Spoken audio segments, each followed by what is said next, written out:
కావల అభివృద్ధి ప్రదాత శ్రీ దగ్గుమాటి రమణ కృష్ణారెడ్డి గారిని ప్రసంగించవలసిందిగా కోరుచున్నాం.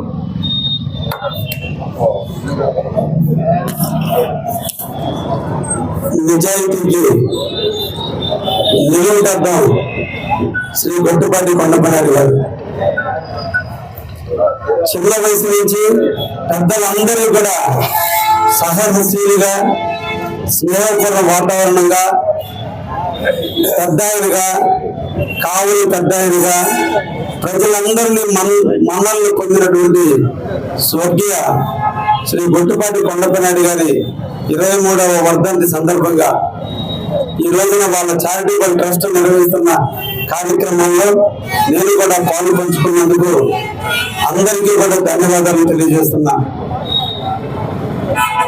ఒక నిడారంబర జీవితాన్ని గడుపుతూ స్వాతంత్ర సమరంలో పాల్గొని ఎన్జీ రంగా గారి ఆశయ సాధనలో వారి శిష్యులుగా కాంగ్రెస్ యొక్క కొన్ని కుతంత్రాలకు వ్యతిరేకంగా ఇండిపెండెంట్ గా పోరాటం చేస్తూ కావలి రాజకీయాల్లో తనకంటూ ఒక ముద్ర వేసుకున్నటువంటి మహోన్నతుడు వ్యక్తి శ్రీ కొండపనాయుడు గారు 1956లో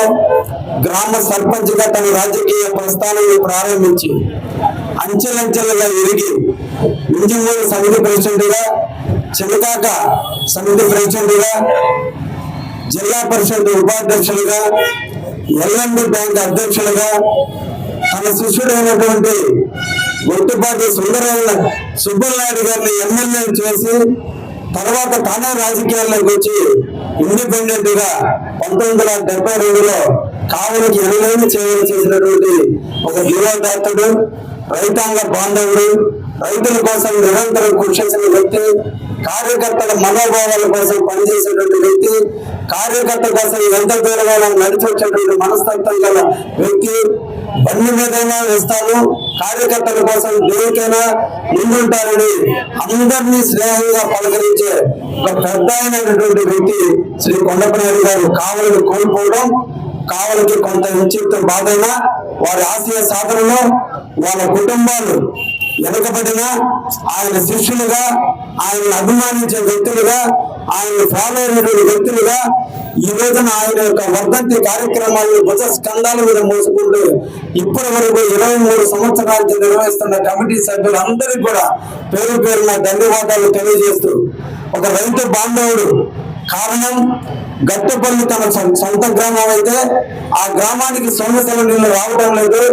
జన్మభూమిని మర్చిపోకూడదు, కన్న తల్లిని మర్చిపోకూడదు,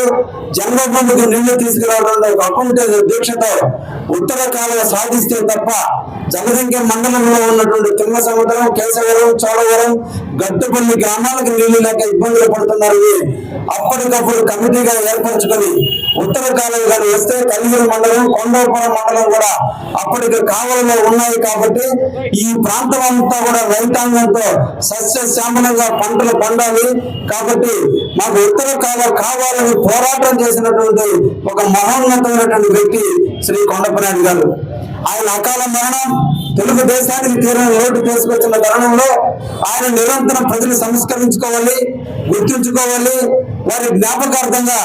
ఏ ఉత్తర కాలువకైతే ఆయన సాధన కోసం పోరాటం చేశాడో ఆ ఉత్తర కాలువకి గొట్టుపాటి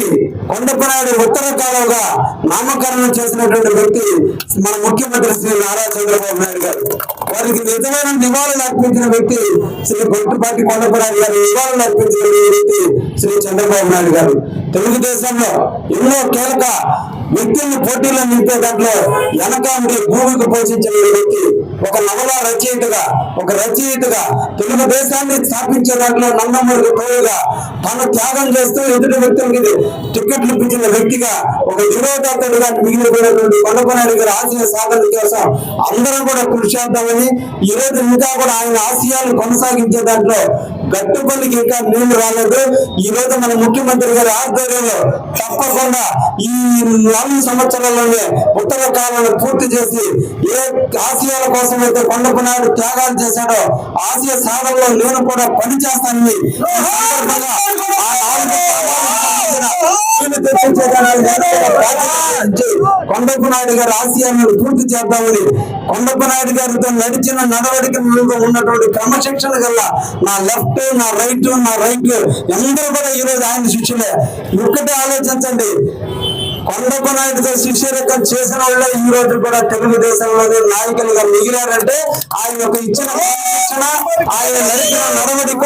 ఆయన నేర్పిన విద్య, ఆయన వాళ్ళకు చూపించిన మార్గదర్శనం, ఆయన ఆలోచనలు ఇమిడింపు చేసిన విధానం చూస్తుంటే ఈ రోజున ఆయన శిష్యులే కావాలని ఒడిచి పట్టుకుని తెలుగుదేశాన్ని నడుపుతున్నారు. నన్ను కూడా ఎమ్మెల్యేగా ఎనకుండే నడుపుతున్న కొండప్ప నాయుడు గారి అభిమానులు అందరికీ కూడా శిరస్సు వంచి నమస్కరిస్తూ వారికి ఘనమైన నివాళులు అర్పిస్తూ ముగిస్తున్నా. ధన్యవాదాలు.